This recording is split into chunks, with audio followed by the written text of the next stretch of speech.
जय श्री कृष्णा। आप सभी को आमल की एकादशी के पारण दिवस की ढेरों शुभकामनाएं।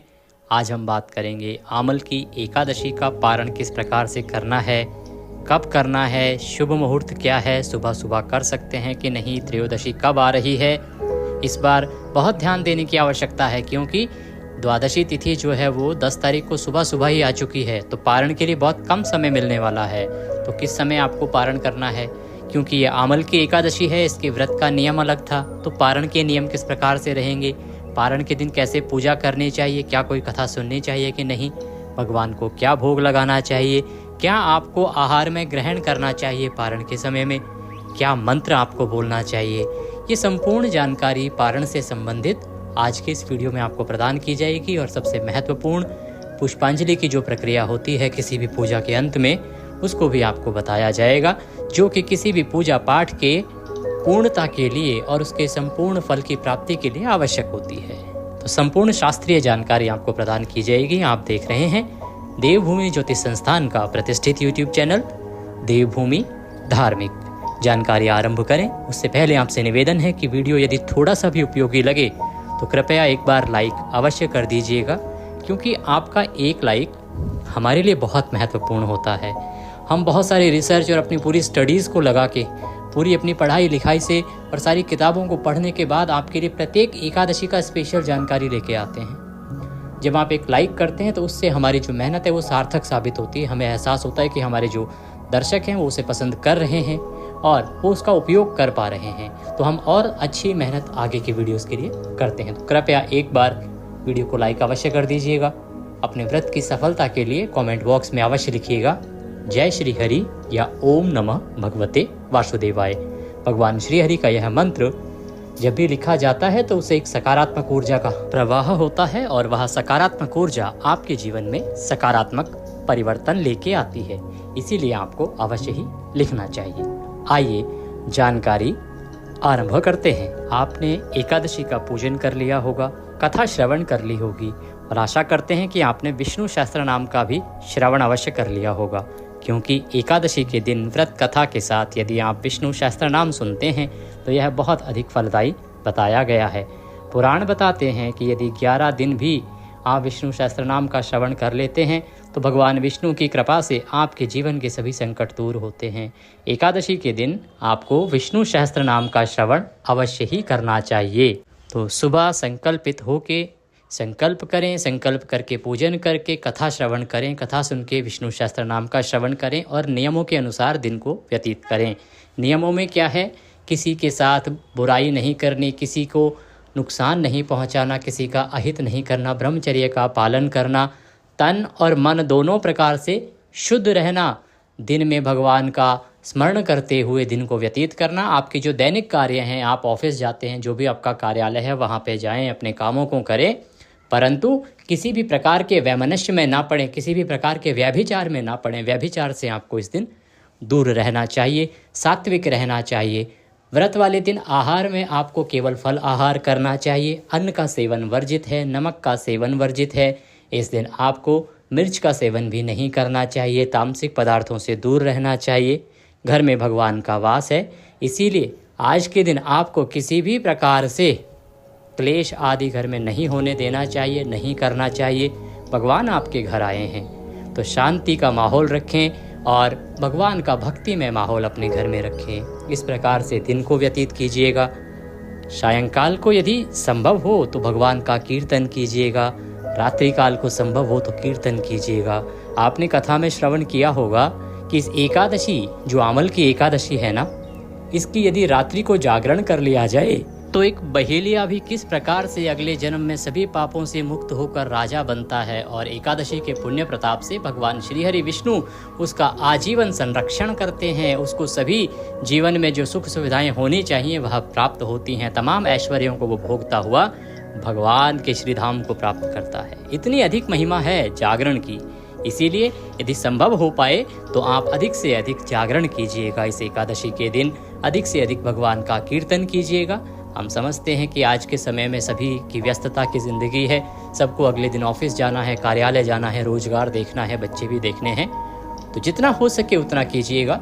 हम ये नहीं कहते कि आप जागरण कीजिए ही, पर अगर करते हैं तो वह बहुत ही उत्तम रहेगा। पारण वाले दिन आपको सुबह सूर्योदय से पहले उठना चाहिए। उठने के बाद स्नान आदि करके स्वच्छ वस्त्र धारण करके भगवान भास्कर को जल दीजिएगा। आपको आंवले के 5 प्रयोग इस दिन अवश्य करने चाहिए। या तो एकादशी के दिन आप 5 प्रयोग कीजिए, संभव है तो द्वादशी को भी प्रयोग कीजिए। आंवले के 5 प्रयोग हमने आपको बताए हैं। आंवले से स्नान, आंवले से पूजन, आंवले का दान, आंवले का सेवन और आंवले का दीपदान।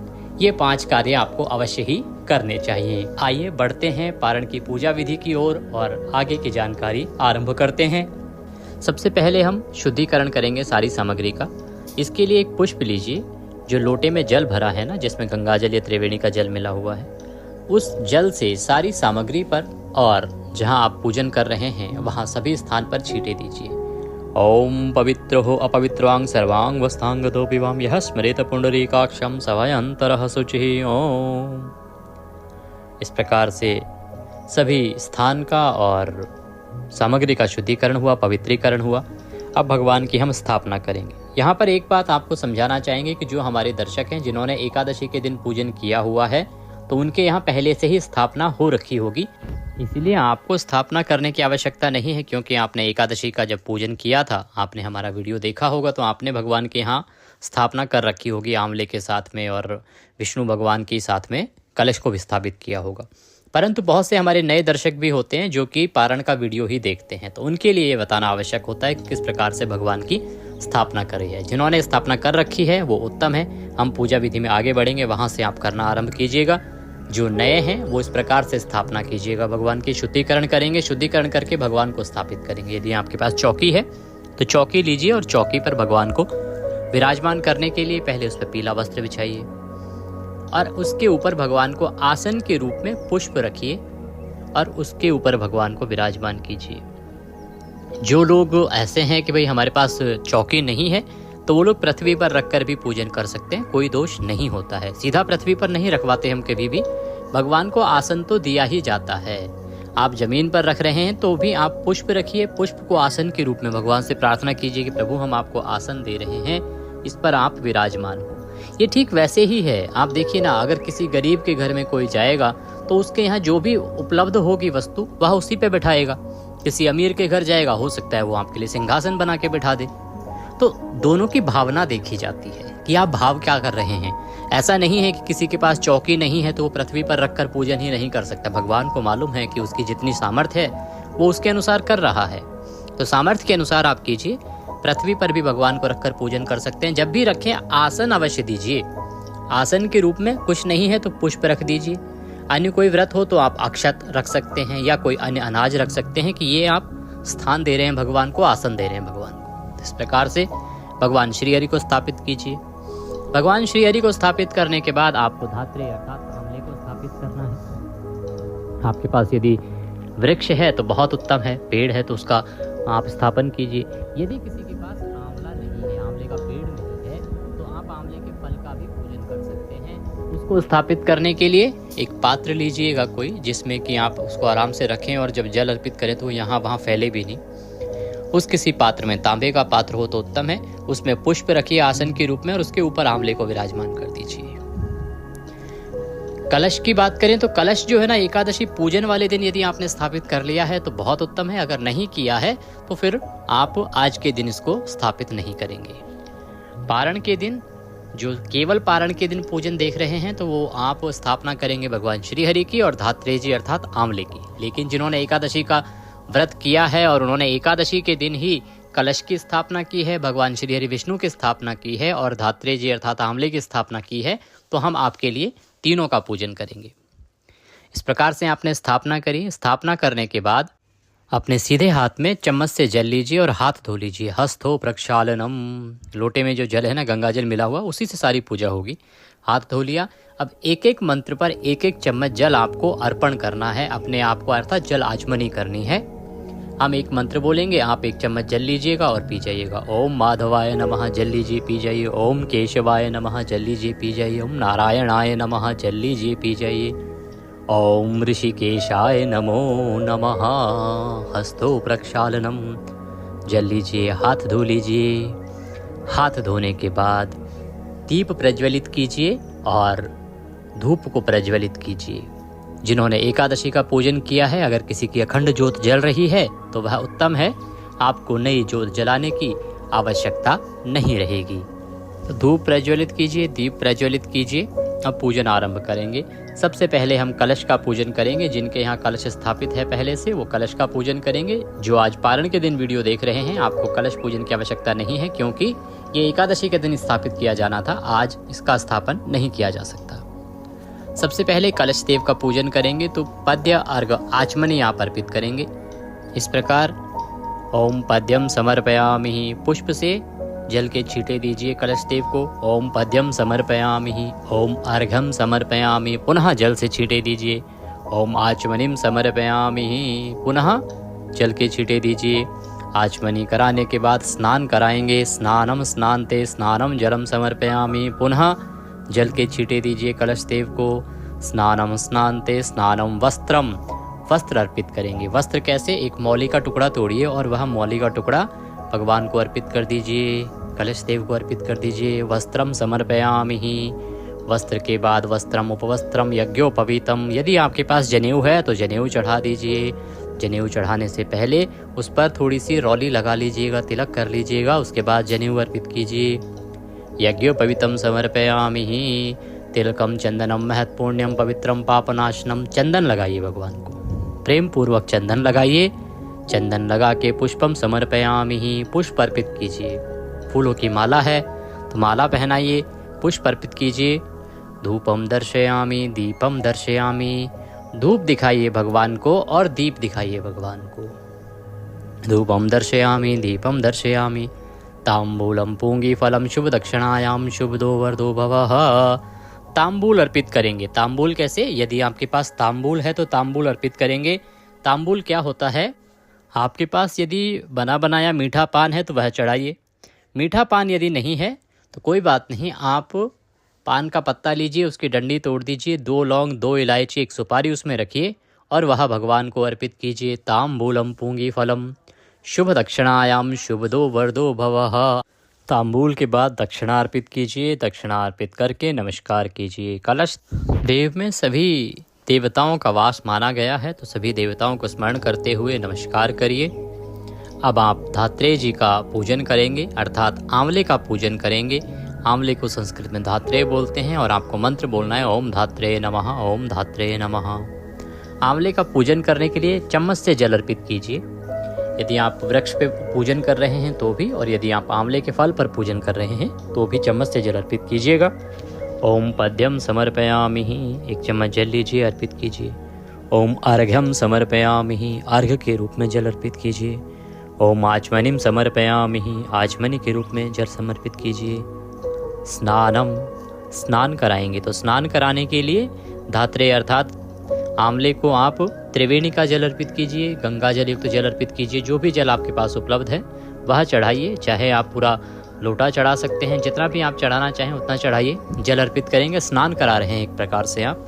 स्नानम जलम समर्पयामि, और जो आंवले के फल पर पूजन कर रहे हैं ना, वो 1 चम्मच जल ही चढ़ाएंगे। मंत्र क्या बोलना है? मंत्र बोलना है ओम धात्रेय नमः, ओम धात्रेय नमः, ओम धात्रेय नमः।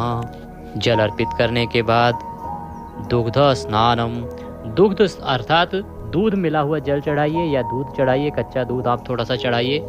दुग्ध स्नानम समर्पयामि, शुद्धोदक स्नानम, शुद्ध जल से स्नान कराएंगे तो शुद्ध जल से स्नान कराइए। 1 चम्मच जल लीजिए, अर्पित कर दीजिए। और आपके पास वृक्ष है तो वृक्ष पे खूब सारा जल आप चढ़ा सकते हैं। ओम शुद्धोदक स्नानम जलम समर्पयामि। शुद्धोदक स्नान कराने के बाद आप इत्र फुलेल लेपनम, सुगंध अर्पित करेंगे। आपके पास यदि इत्र है तो उसको रुई पर लगाइए या पुष्प पर लगाइए और वह धात्रेय जी को अर्पित कीजिए। वस्त्र अर्पित कीजिए। वस्त्र के रूप में मौली का टुकड़ा तोड़िए और वह चढ़ा दीजिए। वस्त्रम समर्पयामि, वस्त्रम उपवस्त्रम यज्ञोपवीतम। आपके पास यदि यज्ञोपवीत है तो यज्ञोपवीत अर्पित कीजिए, अर्थात जनेऊ अर्पित कीजिए। यज्ञोपवीतम समर्पयामि। अब तिलक लगाइए, तिलक लगाइए। तिलकम तिलकांते अक्षतम पान्तु पुष्पाणि पान्तु, पुष्प अर्पित करेंगे। पुष्पम समर्पयामि, पुष्प अर्पित कीजिए। माला है तो माला पहनाइए। धूपम दर्शयामि, दीपम दर्शयामि, धूप दिखाइए, दीप दिखाइए। नैवेद्यम समर्पयामि, नैवेद्य अर्पित कीजिए। नैवेद्य के रूप में जो भी आपके पास कोई फल है, मिठाई है, तो वह अर्पित कीजिए। नैवेद्यम समर्पयामि। नैवेद्य के बाद आचमनी कराएंगे। आचमनी के लिए 1 चम्मच जल लीजिए और चढ़ा दीजिए। जल आचमनिम कुरुः, जल आचमनी समर्पयामि। जल आचमनी के बाद तांबूल अर्पित करेंगे। तांबूलम पूंगी फलम शुभ दक्षिणायाम शुभदो वरदो भवः। तांबूल के रूप में आपके पास एक पान का पत्ता लीजिए, उसमें 2 लौंग, 2 इलायची रखिए, 1 सुपारी रखिए और वह तांबूल अर्पित कर दीजिए। तांबूलम पूंगी फलम शुभ दक्षिणायाम, दक्षिणा अर्पित कीजिए, शुभदो वरदो भवः। और धात्रेय जी को प्रणाम कीजिए, अपना निवेदन कीजिए। धात्रेय जी का पूजन करने के बाद आप भगवान श्री हरि विष्णु का पूजन करेंगे। भगवान श्री हरि विष्णु का पूजन करने के लिए उनके सामने एक पात्र रख दीजिए, जिससे कि जब आप जल उनको अर्पित करें तो वह यहाँ वहाँ पैरों में ना आए। ओम पद्यम अर्घम आचमनीयाम, पद्य अर्घ आचमनी कराएंगे।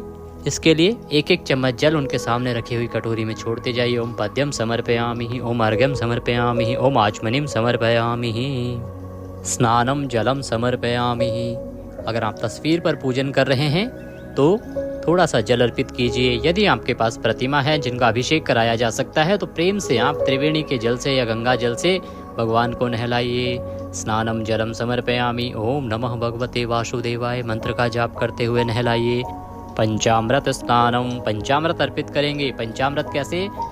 दूध, दही, घी, शहद नहीं लेना है, उसके स्थान पर गंगा जल या त्रिवेणी जल लीजिएगा और शक्कर। इन 5 चीज़ों से पंचामृत बनाइए और वह तस्वीर पर जो पूजन कर रहे हैं पुष्प पर लगाइए और पुष्प अर्पित कर दीजिए। जो प्रतिमा पर पूजन कर रहे हैं वो आराम से अभिषेक कराइए पंचामृत से। पंचामृत समर्पयामि, शुद्धोदक स्नानम, शुद्ध जल से स्नान कराएंगे पुनः। तो 1 चम्मच शुद्ध जल लीजिए और वह सामने रखे पात्र में अर्पित कीजिए। जो तस्वीर पर पूजन कर रहे हैं और जो प्रतिमा पर पूजन कर रहे हैं वो भगवान को प्रेम से शुद्ध जल से अभिषेक कराइए। शुद्धोदक स्नानम जलम समर्पयामि। आप सुगंध अर्पित करेंगे। शुद्धोदक स्नान के बाद सुगंध के रूप में इत्र लीजिए, उसको पुष्प या रुई पर लगाइए, वह अर्पित कीजिए। वस्त्र अर्पित कीजिए, वस्त्र के रूप में मौली का टुकड़ा तोड़िए और अर्पित कीजिए। वस्त्रम समर्पयामि, वस्त्रम उपवस्त्रम यज्ञोपवीतम, जनेऊ आपके पास है तो जनेऊ अर्पित कीजिए। यज्ञोपवीतम समर्पयामि। चंदनम महत् पुण्यम पवित्रम पापनाशनम, चंदन लगाइए भगवान को, प्रेम पूर्वक चंदन लगाइए। चंदन लगा के पुष्पम समर्पयामि, पुष्प अर्पित कीजिए। माला है तो माला पहनाइए। पुष्पम समर्पयामि। धूप दीप दर्शनम, धूप दिखाइए, दीप दिखाइए। नैवेद्यम समर्पयामि, नैवेद्य के रूप में आप आंवला अर्पित करेंगे भगवान श्री हरि विष्णु को। आंवला अर्पित कीजिए। नैवेद्यम समर्पयामि। जल आचमनीम कुरुः, 1 चम्मच जल लीजिए, अर्पित कीजिए आचमनी के रूप में। जल आचमनीम समर्पयामि। जल आचमनी के बाद तांबूलम पूंगी फलम शुभ दक्षिणायाम शुभदो वरदो भवः। तांबूल के रूप में एक पान का पत्ता लीजिए, उसकी डंडी तोड़ दीजिए, 2 लौंग, 2 इलायची, 1 सुपारी उसमें रखिए, बीड़ा बना के वह अर्पित कर दीजिए। तांबूल अर्पित कीजिए। तांबूलम समर्पयामि। दक्षिणा जो अर्पित करना चाहते हैं भगवान को दक्षिणा अर्पित करें और दक्षिणा अर्पित करके हाथ जोड़ के नमस्कार करें। इस प्रकार से आपने भगवान का यह पूजन किया है। पूजन करने के बाद अब भगवान की आरती करेंगे। आप प्रेम पूर्वक भगवान की आरती कीजिए। आरती करके आपको पुष्पांजलि करनी है। पुष्पांजलि बहुत ही महत्वपूर्ण प्रक्रिया होती है किसी भी पूजा के अंत में, और किसी भी पूजा की सफलता जो है ना उसमें निहित होती है। तो पुष्पांजलि करने के लिए अपने हाथों में पुष्प लीजिए। हम यहाँ मंत्र पढ़ेंगे और आप जब हम उसका हिंदी सरलीकरण करेंगे तो उसको अपने मन में दोहराइएगा। मंत्रहीनम क्रियाहीनम भक्तिहीनम सुरेश्वर यत पूजितम मया देवो परिपूर्णम तदस्तु मे। यदक्षर पदभ्रष्टम मात्राहीनम च यद् भवेत् तत्सर्वक्षम्यताम देवो प्रसीदाय परमेश्वर। आवाहनम न जानामि विसर्जनम पूजम चैवम न जानामि क्षम्यताम परमेश्वर।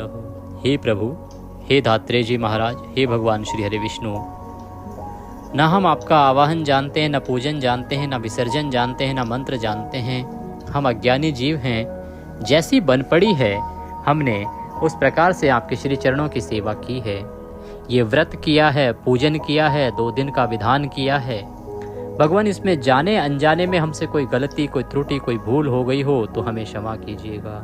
हम आपके दर के भिखारी हैं, हम आपके बालक नादान हैं प्रभु, और आप दया सिंधु हैं। तो दया करते हुए दया का आशीर्वाद हमारी झोली में प्रदान कीजिएगा और हमारी जाने अनजाने की गलतियों को क्षमा कीजिएगा।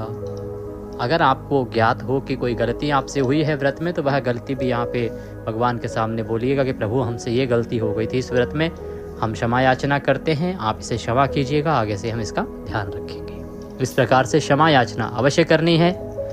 भगवान इसके निमित्त आपको अर्पित करने के लिए हमारे पास कुछ नहीं है, तन मन धन सब कुछ आप ही का है। हमारे पास क्या है? मालती मलका जाति सत्पत्रादि संयुक्तम पुष्पांजलिम मया दत्ताम ग्रहणाम परमेश्वर। यह पत्र पुष्प की भेंट है प्रभु, इसे आप स्वीकार करें और दया का आशीर्वाद प्रदान करें। इस प्रकार से वह पुष्प भगवान के चरणों में अर्पित कर दीजिए। भगवान को दंडवत प्रणाम कीजिए, खड़े खड़े प्रदक्षिणा कीजिए और आपने ये पारण का जो पूजन है वो पूर्ण किया है। जिन्होंने कलश की स्थापना की थी वो कलश पे जो कंठ पे बंधी हुई मौली है उसको तोड़ दीजिएगा और उसके बाद यह कलश जो मिट्टी का है या तो प्रवाहित कर सकते हैं या मंदिर में या किसी पंडित जी को दे दीजिएगा। जो फल आपने चढ़ाए हैं भगवान को उनको आप प्रसाद रूप में ग्रहण कर सकते हैं। पूजा की जो अन्य सामग्री है वो आप प्रवाहित कर दीजिएगा, तस्वीर आप अपने मंदिर में रख लीजिएगा।